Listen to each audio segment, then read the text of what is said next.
സുഹൃത്തുക്കളെ, നമ്മൾ വളരെ സന്തോഷമുള്ളൊരു വാർത്ത പറയാനാണ് നിങ്ങളെല്ലാവരെയും ക്ഷണിച്ചത്. കേരളത്തിലെ ജനങ്ങൾക്കും KSRTC ജീവനക്കാർക്കും മാധ്യമങ്ങൾക്കും ഏറ്റവും സന്തോഷമുള്ള വാർത്തയാണ്. KSRTC ജീവനക്കാർക്ക് ഇന്ന് മുതൽ ശമ്പളം 1-ാം തീയതി കൊടുക്കാൻ തുടങ്ങുകയാണ്. ഇന്നിപ്പോൾ ഒന്നല്ല, ഇന്ന് വൈകിട്ട് 5 മണിയോടുകൂടി അവരുടെ ശമ്പളം അവരുടെ അക്കൗണ്ടുകളിലേക്ക് മാറും. ഈ നിമിഷം മുതൽ ഏത് നിമിഷവും അക്കൗണ്ടിലേക്ക് പൈസ വരും.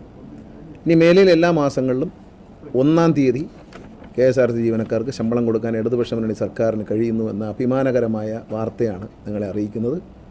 ബഹുമാനപ്പെട്ട മുഖ്യമന്ത്രി ശ്രീ പിണറായി വിജയൻ അവർ അദ്ദേഹത്തിൻ്റെ നേതൃത്വത്തിൽ KSRTCക്ക് വലിയൊരു സഹായം, ഏതാണ്ട് 625 കോടി രൂപയുടെ സാമ്പത്തിക സഹായവും, അതുപോലെ തന്നെ അദ്ദേഹത്തിൻ്റെ ശക്തമായ നേതൃത്വവും പിന്തുണയും അദ്ദേഹം നൽകിക്കൊണ്ടാണ് ഇത്തരത്തിലൊരു പദ്ധതി വിജയിപ്പിക്കുന്നത്. 2021 6-ാം മാസത്തെ ശമ്പളം 2021 ജൂലൈ മാസം 2-ാം തീയതി കൊടുത്തതിന് ശേഷം KSRTCക്ക് ഒരുമിച്ച് ശമ്പളം കൊടുക്കാനോ 1-ാം തീയതി ശമ്പളം കൊടുക്കാനോ കഴിയാത്ത സാഹചര്യമാണ് ഉണ്ടായിരുന്നത്. അതിൽ പ്രകടമായ മാറ്റം ഉണ്ടാക്കിക്കൊണ്ട് വലിയൊരു പരിശ്രമം, ബഹുമാനപ്പെട്ട മുഖ്യമന്ത്രി നൽകിയ ശക്തമായ ഒരു പിന്തുണയുടെ പുറത്തുണ്ടായ ഒരു വലിയ പരിശ്രമം, ഒരു പുതിയ പരീക്ഷണം നടത്തിക്കൊണ്ട് KSRTCക്ക് സാമ്പത്തിക ബാധ്യതയുണ്ട്. സർക്കാരിൻ്റെ സാമ്പത്തിക സഹായം നിലനിർത്തിക്കൊണ്ട് തന്നെ ഏതാണ്ട് 50 കോടി രൂപ സർക്കാർ ഒരു മാസം ശമ്പളത്തിനായി KSRTCക്ക് നൽകുന്നുണ്ട്. അത് നിലനിർത്തിക്കൊണ്ട് തന്നെ ഈ മാസം മുതൽ ഇനി വരുന്ന മാസങ്ങളിലെല്ലാം കൃത്യമായി 1-ാം തീയതി KSRTC ജീവനക്കാരുടെ അക്കൗണ്ടിലേക്ക് അവരുടെ ശമ്പളം മാറി വരും എന്ന സന്തോഷ വാർത്തയാണ് വളരെ നിങ്ങളെ അറിയിക്കാനുള്ളത്.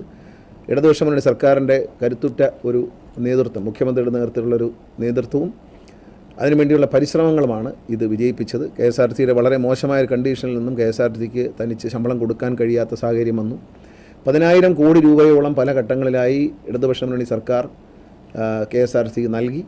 ഇപ്പോഴും ഒരു മാസം 50 കോടി രൂപ ശമ്പളമായി തരുന്നുണ്ട്.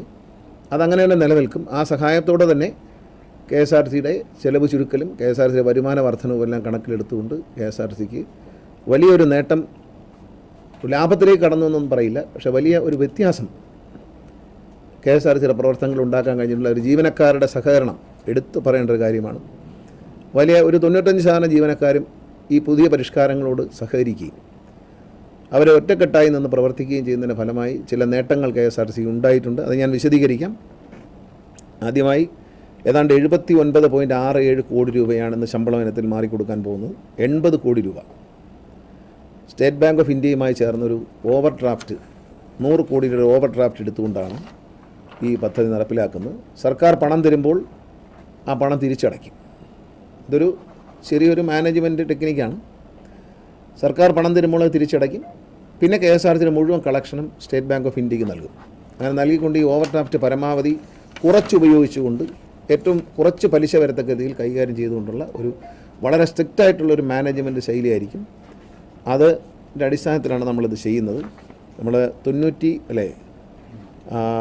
ഇതുവരെ KSRTC ഞാൻ ഈ വർഷം മന്ത്രിയായി ചുമതല എടുത്തിട്ട് ഏതാണ്ട് 1 വർഷവും 2 മാസവുമായിട്ടുള്ളത്. ഇത് 3-ാമത്തെ മാസമാണ്. ഡിസംബറിലാണ് ഞാൻ, ജനുവരി 1-ന് തൊട്ട് മുമ്പാണ് ഞാൻ മന്ത്രിയായിട്ട് വരുന്നത്. 2023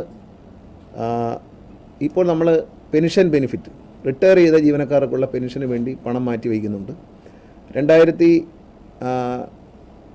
ഞാൻ മന്ത്രിയായി വന്നതിന് ശേഷം എടുത്ത ഒരു വളരെ കൃത്യമായ ഒരു നിലപാടിൻ്റെ അടിസ്ഥാനത്തിൽ 2023 മെയ് മാസം വരെയുള്ള റിട്ടയർമെൻറ്റ് ബെനിഫിറ്റ് നമുക്ക് നൽകാൻ കഴിഞ്ഞില്ല. ഏതാണ്ട് മെയ് മാസം പൂർത്തിയായി എന്ന് തന്നെ പറയാം.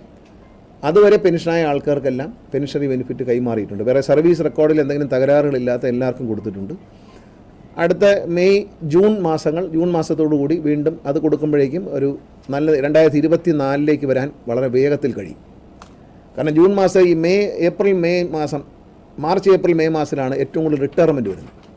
അപ്പോൾ ആ റിട്ടയർമെൻറ്റ് ഇപ്പോൾ മെയ് മാസം 2023 മെയ് വരെ പെൻഷൻകാരുടെ പൈസ കൊടുത്തു കഴിഞ്ഞാൽ അടുത്ത ഒരു ജൂണിലേക്ക് കിടക്കുമ്പോഴേക്കും പിന്നെ ജൂൺ ജൂലൈ ഓഗസ്റ്റ് വളരെ വേഗത്തിൽ മുന്നോട്ട് പോകാൻ കഴിയും. ഒരു ദിവസം ഏതാണ്ട്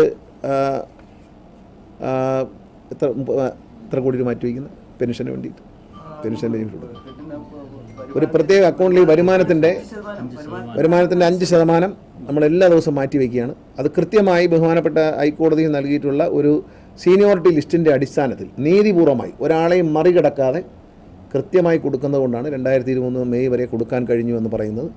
അത് വളരെ വേഗത്തിൽ തന്നെ ഒരു 1-2 മാസത്തിനുള്ളിൽ തന്നെ 2024 ഓഗസ്റ്റോ സെപ്റ്റംബർ വരെയൊക്കെ വളരെ വേഗത്തിൽ കൊണ്ടുവരാൻ കഴിയും. ഇനി അങ്ങോട്ട് ഈ പെൻഷൻ ആൾക്കാരുടെ എണ്ണം മെയ് മാസത്തിൽ കഴിഞ്ഞു.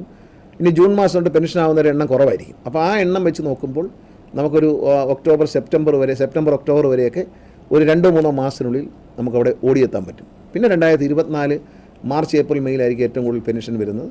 അത് കൊടുക്കുമ്പോൾ നമ്മൾ ഒരു എന്തായാലും ഒരു വർഷത്തിനുള്ളിൽ പെൻഷനാവുന്നവർക്ക് ഉടൻ തന്നെ ആനുകൂല്യം കിട്ടത്തക്ക രീതിയിൽ KSRTC എത്തിക്കാൻ കഴിയുമെന്ന് പ്രതീക്ഷിക്കുന്നു. അതുപോലെ അവർക്ക് അവരുടെ PF മാർച്ച് വരെയാണ് ഈ പെൻഷൻ കൊടുത്തിരിക്കുന്നത്. മാർച്ച് ഏപ്രിൽ മെയ് കഴിയുമ്പോൾ എല്ലാം സ്പീഡാവും. പിന്നെ റിട്ടയർമെൻറ്റ് ജീവനക്കാരുടെ PF ആനുകൂല്യങ്ങൾ 2023 മെയ് വരെയുള്ളത് കൊടുത്തു തീർത്തിട്ടുണ്ട്. ഇതെല്ലാം കൂടി ഏതാണ്ട് ഈ ഒരു വർഷത്തെ 91 കോടി രൂപ ഈ രണ്ടിനത്തിലുമായി 91,44 ലക്ഷം രൂപ KSRTC ജീവനക്കാരുടെ ആനുകൂല്യങ്ങൾ കൊടുത്തിട്ടുണ്ട്. അതുകൂടാതെ അവരുടെ ബാങ്കുകളിൽ എടുത്ത ലോണുകളുമായി ബന്ധപ്പെട്ട് വന്നിരിക്കുന്നത് 30,41 ലക്ഷം രൂപ കൊടുത്തിട്ടുണ്ട്. ഇത് കൂടാതെ പ്രോവിഡൻറ്റ് ഫണ്ടെല്ലാം പ്രോംപ്റ്റായിട്ട് വരികയാണ്. കാരണം എല്ലാം ഓർഡറിൽ വന്നുകൊണ്ടിരിക്കുകയാണ്. ഒരു കുറച്ച് സമയം കൂടെ കിട്ടുമ്പോഴേക്കും ഇതെല്ലാം പ്രോംപ്റ്റ് ആവും, അപ് ടു ഡേറ്റ് ആവും.